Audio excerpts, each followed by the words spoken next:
This is a year that will haunt me forever.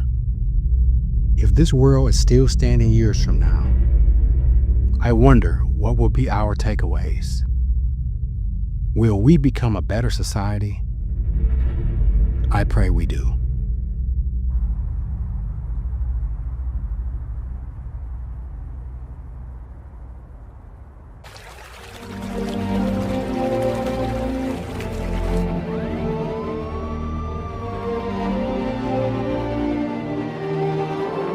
You know, it's affecting all of us. You know, it's affecting the whole world.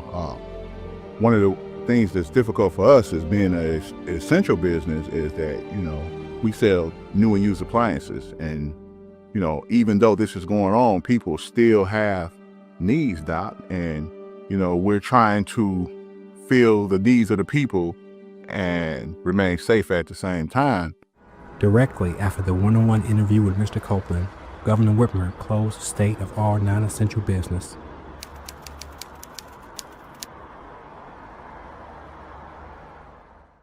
Everyone had to self-quarantine themselves for 3 weeks. Being quarantined and social distancing became the new style of living. In order to save lives and to not catch the virus, we all had to adapt.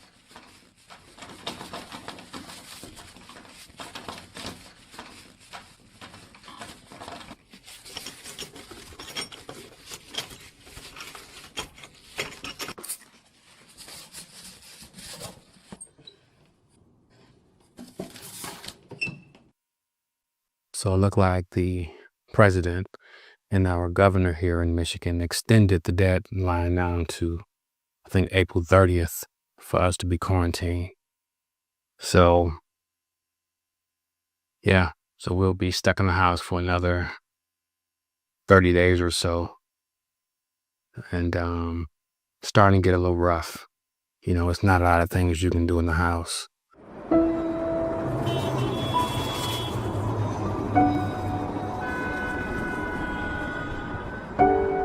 To help protect our kids and the spread of the virus, our school systems here in Michigan and across the world have closed their doors. I'm wondering, what is the emotional effects of our children and educators as this pandemic surges? When the coronavirus became a pandemic, I started to get worried. I was like, do I even be able to step in my school again? Will I be able to see my friends in school or outside of school even? So yes, it was a weird day, and I never would have expected that to be my last day. Do you think you all will be required to wear masks when you go back to school? If it comes down to it, yeah. What about social distancing? Do you think that'd be a big thing in school as well? You guys probably be more spaced out in your classroom?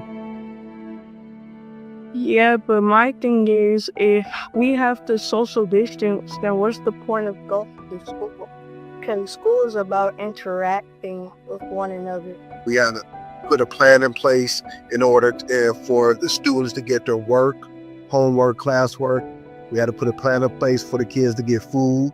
And also we had to put a plan in place to be able to clean our building. The crisis that we're in is outrunning our coping mechanisms. Mm-hmm. And so you can yourself in a place where you're tearful or you're depressed or you're angry or you're playful or you're laughing, and you have to honor all of that. Many of us here in the Detroit area, because it's hit so hard here, we know one, or myself, multiple people I've been very close to, who have died just within the last 2 weeks. First of all, we need to understand what the virus is. Number two, how it impacts us as individuals and our families. Number three, we must take it seriously and how not to become contaminated, and how for us to really learn from this experience and take the time, if we are quarantined in our homes with our families, to use that time to build family relationships.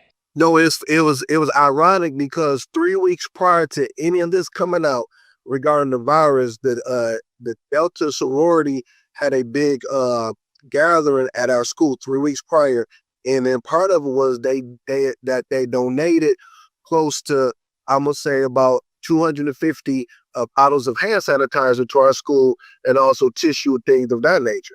It's not a crisis because it is also bringing everyone around the world even closer than we were ever before. So we can relate to other people, how they're feeling in quarantine and a lot of that different stuff. So it is a bit of a crisis, but at the same time, not really. If you don't feel motivated because of what's happening, just know that everything's gonna be fine. But like, you just gotta stay motivated, and you can just you can't just be down and sad all your life. Like, you have to overcome all the sad. Social distancing with the crowds and everything, it might be different for these couple of years, but I feel like things will get back to normal for sure. You talking about being at home for possibly as of today, this is going on the third week, and then I believe the governor is going to probably extend it. So now you're talking about kids not being in school for months and months at a time. So the question is that, how does that fit? How are the parents going to be able to monitor their kids? Once again, I'm at an elementary school, Mr. Green. So you're talking about kids that are 5, 6, 7 years old, so they can't stay at home by themselves. So now you're talking about parents having to take off work, until these kids could come back to school. So now, can mom and dad take off work and not get paid, things of that nature, because they have to watch their kids at home? We have a variety of non-essential businesses that's closed due to the virus right now. As you can see, most businesses are closed. Malls are open. Church doors are closed, but ironically, liquor stores are open. Drinking, I guess, is essential. So just thought I'd ride around to see who's out and who's not. It appears that there are a few individuals out. Normally, the streets are more crowded than this. Restaurants are open, but there's no sitting down dining right now, so you can only order takeouts at the moment. Just trying to limit the access of being around crowds of people in hopes of stopping the virus from spreading to others. So the best thing that people can do is stay at home and try to stay off the streets.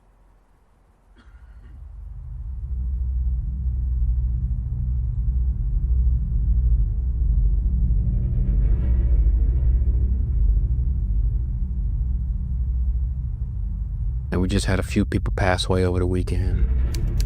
One individual I, personally know, he's actually my sister-in-law's brother. His name is Ray Glenn. Good guy, good guy, man. A whole bunch of innocent individuals is passing away over this virus is spreading. So it's unfortunate. As a coach, what were or are your thoughts of the shutdown of the season? I was shocked, similar to everyone else, when I heard the news that the NBA wasn't, was shutting everything down, and then it was just the unknown. You just don't know who all is affected and when were we going to start back, and then just not having any updates. It was just a weird position to be in, but as we gain more knowledge and gain more information about what we're dealing with, we're coming to understand that this is serious, and this is something that takes front seat over everything else. And right now, it's just about maintaining our health. Number one, individually, so that we can collectively fight this virus. According to an article I read in the New York Times, most children who come in contact with the coronavirus seem to be spared from severe symptoms. But the problem is that same child whom is not showing symptoms could now possibly spread the virus to their parents or relatives.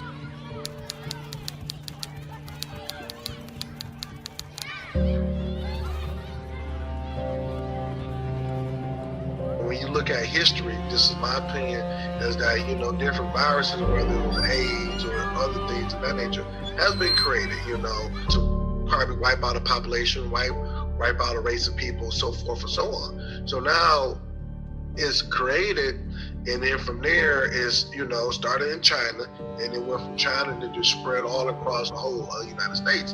So now, we got to come together and say, okay, why are we doing these things to ourselves? Why are we creating deadly diseases that's killing off people within a day, hours, weeks, and months? And it's like and this is a place of grief we've never been before, because you think about even the grief process when we are typically able to go and be with the family, hug the family. We're able to have a funeral where that represents some form of closure. This virus is not a respect of person. It's not a black thing, it's not a white thing, it's not a rich thing, it's not a poor thing. And anybody is getting this thing. So that's the part where we got to look at it, the root of it. But we're not even able to participate in the routine that typically has allowed us to go through this process of grief. And then I really think that the people who created it probably did not know that it was going to spread like this and have the type of impact that it had, not only in the United States but globally. What's really important to us that we're seeing that it's our health, it's family, it's supporting our communities and helping other people during this time. And that should be something that we live by even after this. So that's my hope. And that's how I've been able to keep the faith. A year ago from today, no one would have predicted that we'd be watching Easter Sunday service streaming from our homes. No kind of communication. Everything has changed. People are now so suspicious of somebody walking too close to them. You got to talk to folks, your neighbors across the street. Nobody is shaking hands. Nobody is high-fiving. Nobody is hugging. Everything has changed. And it's amazing to live in a world that changed just like that. The world is definitely changing, no doubt about it. We've managed to shift to another dimension. We are starting to be alert with things that we typically would overlook. Things like the handles on grocery carts, gas pump handles, even your door handles. I've seen more masks and gloves than ever before. In fact, I told my wife and kids, whenever you walk out that front door, just be very cautious, because now everything is a suspect. The air you breathe, things you touch, food. I ran across a scripture the other day. Deuteronomy 28:59. It said, "The Lord will send fearful plagues on you and your descendants, harsh and prolonged disasters, and severe and lingering illnesses." And that's what made me think about today's time. Is it a coincidence, or is this whole thing biblical? When the governor first closed the doors, number one, I was in shock like everything else, because we never seen it. The word we keep hearing all on the news and throughout the media is unprecedented. And you're like, what? We actually gonna be in the house? What is that gonna be like? What is it gonna be like not to go to my kids and not going to school and having school online? You begin to try to piece all of this together and try to answer the questions ahead of time. What kind of grades are they going to do? Are they going to be behind? I got a freshman daughter in college that came home from Bowling Green State University, and okay, now she's going, she's a freshman. Is she going to be a sophomore next year? And the list goes on and on. But that's just the questions I had at my house. Where's that going to put us? What are we going? What are we missing out on? But at the same time, I understood it. And even today, I still understand it. And it's been an adjustment. But at the end of the day, man, I learned not to sweat it and go with the flow.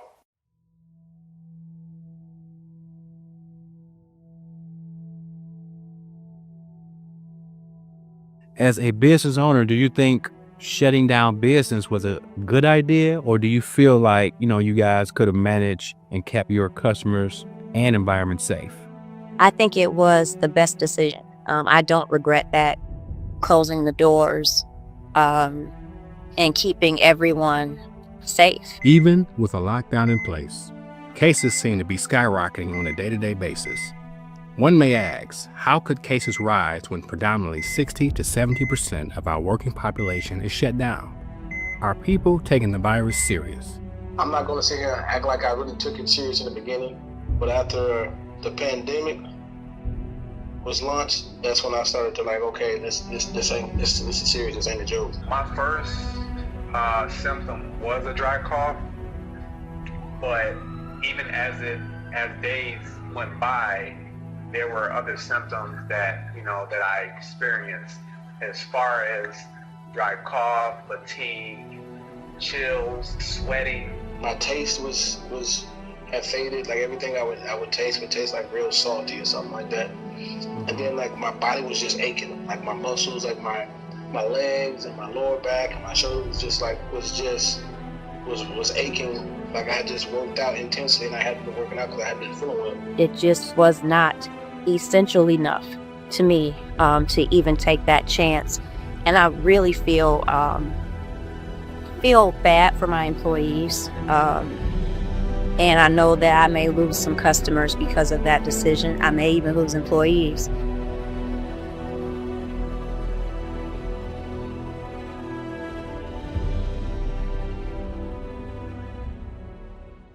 Yeah, this corona got everything and everybody's plans all off. My daughter, Precious Green, was supposed to graduate from college today. She's supposed to walk across the stage at EMU University. But due to the virus, she couldn't do that. So my brother and pastor, Gary Green, will be doing a drive-by today at the house. So he gathered some family and friends, and they're going to be doing a drive-by just to show their appreciation on her accomplishments. So I'm excited. Wow. Get that money, bro. All right, G. Thanks, man.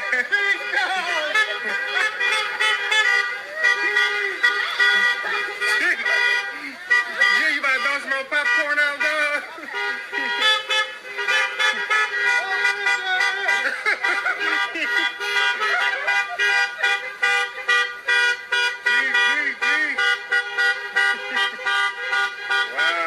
No one would have ever imagined when that black truck came down the street, cameras out, everyone having a good time laughing, that would be our last time seeing our brother and our pastor, Gary Green, alive. 3 hours after leaving the drive-by, he went home, he ate, he took a nap, and he didn't wake up. They say he had a heart attack in his sleep. So today has been a mixture of emotions. We went from celebrating something to now mourning something. My brother Gary Green, you will be missed. And from the bottom of my heart, I love you. And I'll always miss you.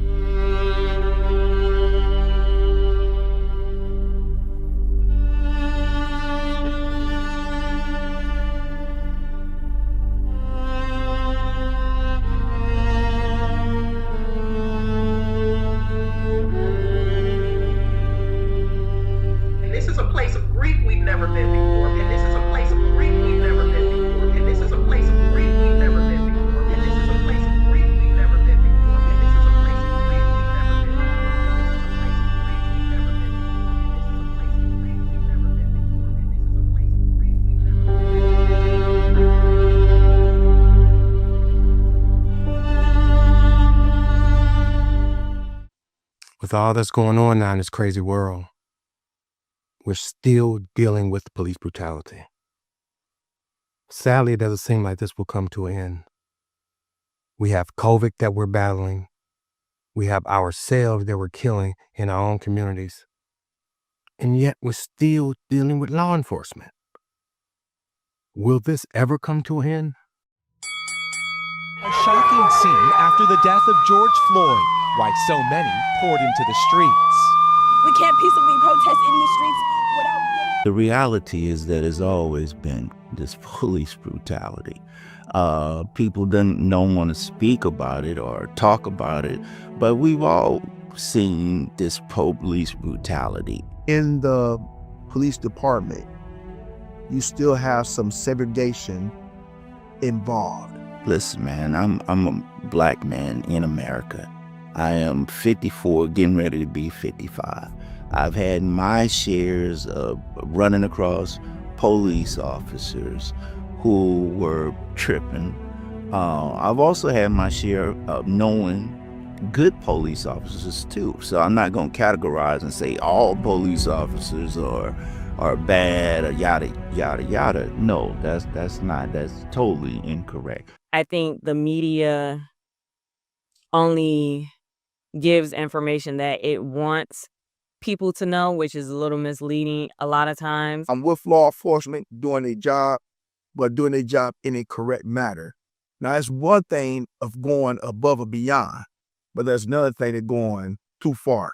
And that with the George Floyd incident was too far. So I guess now that we have the cameras and all of this, so now you can physically see, oh, okay, well, this police officer just killed this person for no reason. And then the deal is there still ain't no justification on it. You know, they still like, well, you know, ain't nothing gonna happen. And 90% of the time, nothing does happen. We are trying to stay safe while living through a pandemic. It doesn't make sense that in 2020, we still have to fight to protect ourselves from law enforcement. I personally feel that we're in a boxing ring fighting with multiple enemies. At this moment, who's truly thinking about harming someone's life that doesn't pose a threat?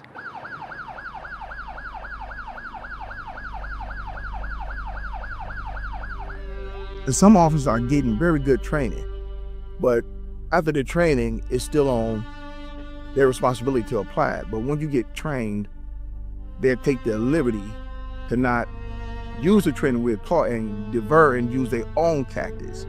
And two, let's think about how it was back in the 50s, 60s, and 70s, how that the police brutality was on the African Americans, how it was no justice doing there. They could do what they want to do and not get penalized or get caught. And then two, they had no cameras. So nothing seen, nothing said.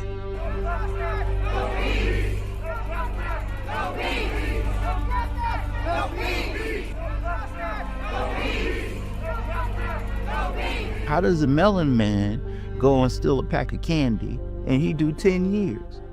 Then you got a non-melon man, he goes and steals 100 million and he's out in a year.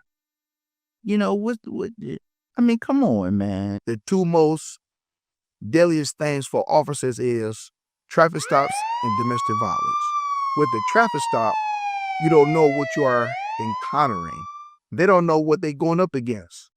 They just putting the subject over because the subject caused the infraction, which made them pull them over and to see what's going on. They don't know what they're encountering. And yes, I'll be afraid because I don't know what I'm engaging in. Why should, if doctors, if lawyers can be sued, how come police can't be sued, especially when they kill so many people? I think qualified immunity should be looked at more closely, given how many people that they kill or hurt throughout the year. This country, man, it's two standards. So no, this is nothing new. It's been going on for many, many years.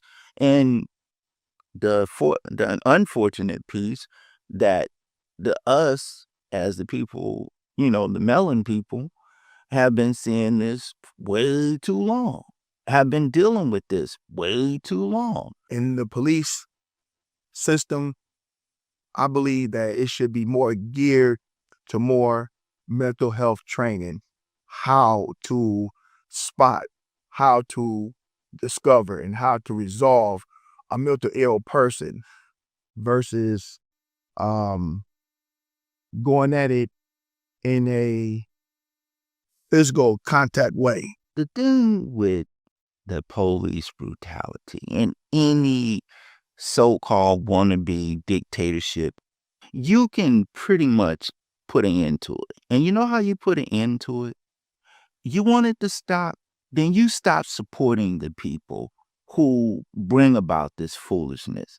You stop going to their stores and their businesses and see what happens. I guarantee you, if you cut buying out this from this store, that store that you know is full of it, it won't happen anymore.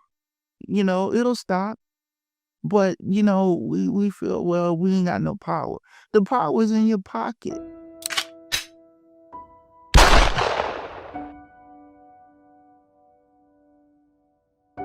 Some businesses are gradually opening back up.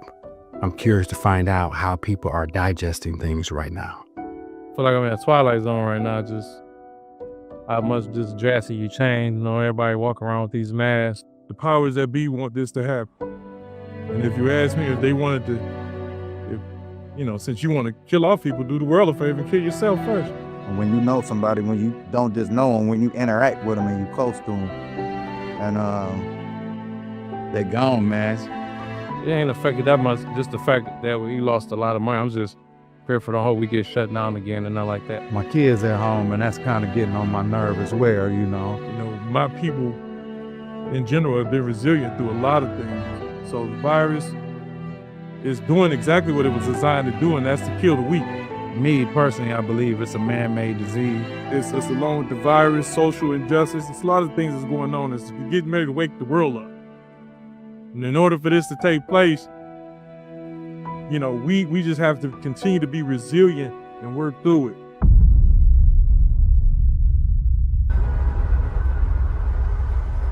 Yeah, this space that we're in today just doesn't sit well in my spirit.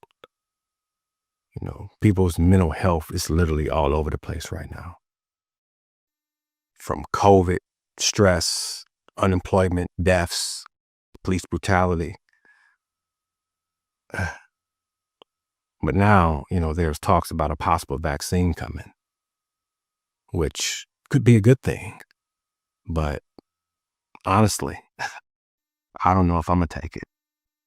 Some companies are making progress in the area of trying to come up with a vaccine, but and I think they are in trials now, and so far the trials have shown that some of the vaccines are effective, but they have to continue to test it. And plus, if they're testing just healthy young people, then you have to figure out, how would this vaccine work on people who have pre-existing conditions? Personally, I'm not taking a vaccine. And the reason being is that, there's a couple reasons. First, I don't know how this vaccine is going to react to my body. I can't speak for anyone else. But for my body, it hasn't been long enough of a research. In my opinion, I honestly feel like the vaccine was very rushed. I don't agree with how fast they actually authorized and actually have an approved vaccine. Honestly, been asked by my doctor to actually volunteer for the vaccine, to do the vaccine trials. And I definitely told him no. And don't ever ask me that question again. Hopefully people will, be receptive to getting the vaccine, and hopefully it will be effective at preventing them from, getting COVID-19 or suffering from any death or any lingering effects from it. So hopefully everything will turn out positive and people will, go ahead and get the vaccine. I don't know what the long-term side effects are as opposed to the ones that they actually do have listed on the CDC. There's a lot more that we don't know that it could be doing to the body. So I definitely don't see myself currently or in the future getting the vaccine. Anything man-made is man-failed. So nothing is really 100% proven or guaranteed. Only thing that's 100% proven guaranteed is you put your faith and your trust in God. That's guaranteed. And once you do that, God tells us, in all our ways, acknowledge Him, He will direct our path. All we got to do is go to him and ask him, what should we do? What shall we say? And he will give us the direct answer. And that being said, yes, God created man with the mind of medicine to help take care of these bodies. Even though these bodies is frail, they temporal. They will break down, they will succumb to disease, and eventually will go back to the dust of the earth which it came from. This pandemic, I tell you, like I said, it's unprecedented. We're living history. History hasn't been written yet, but we're like living it. Someone is going to write about this. But one of the things I've refrained from saying is when we get back to normal, because there'll never be a back to normal. We're going to get to a new normal. A lot of the things that we are seeing that has happened because of this crisis is going to shift the way companies in every industry, from entertainment industry all the way from the healthcare industry, do things. When the China virus invaded our shores, I promised that we would produce a vaccine in record time before the end of the year. They said it couldn't be done, but with today's announcement, we have now achieved that goal. The United States is the first nation in the world to produce a verifiably safe and effective vaccine. Today's achievement is a reminder of America's unlimited potential when we have the will and the courage to pursue ambitious goals.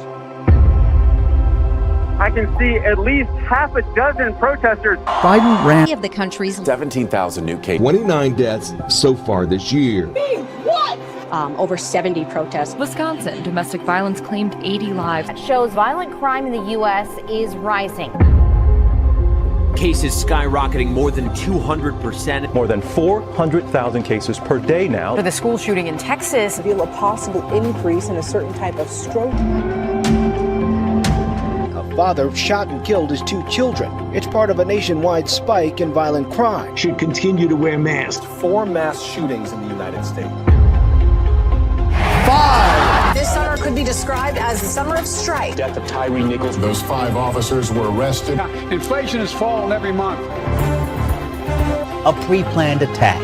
Ran into the ocean just to escape the flames. And there have already been 72 mass shootings in America. Iowa does have an abortion ban on the books. The new vaccine is coming at the perfect time, As gunfire rang out at the Chiefs' post-Super Bowl parade. It's the 48th day of the year, and nearly 5,000 people nationwide have died from gun violence. Restricting the use of Johnson & Johnson's. To Scott Key Bridge in the spring, protests over the Israel-Hamas war escalated on new gun safety laws. He is ending his re-election bid. Harris and Trump rally in Milwaukee. Police say a driver intentionally plowed into a crowd in New Orleans on Bourbon Street during New Year's celebration. I cherish those moments being locked down with my family. And I believe many of us has become better people. But what amazes me is that God allowed all of us to make it through 2020 and here today. But some of us obviously didn't get.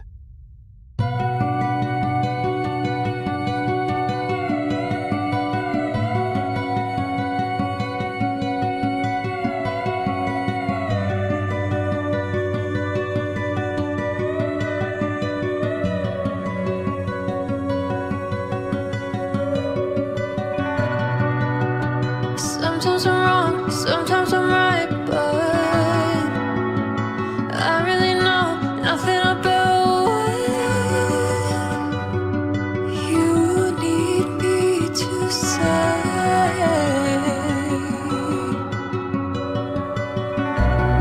Same every day, feelings and pain. Everyone said that I better do something. We weren't able to see our daughter walk for her bachelor's. But in 2024, we were able to see her walk for her master's. What a beautiful day.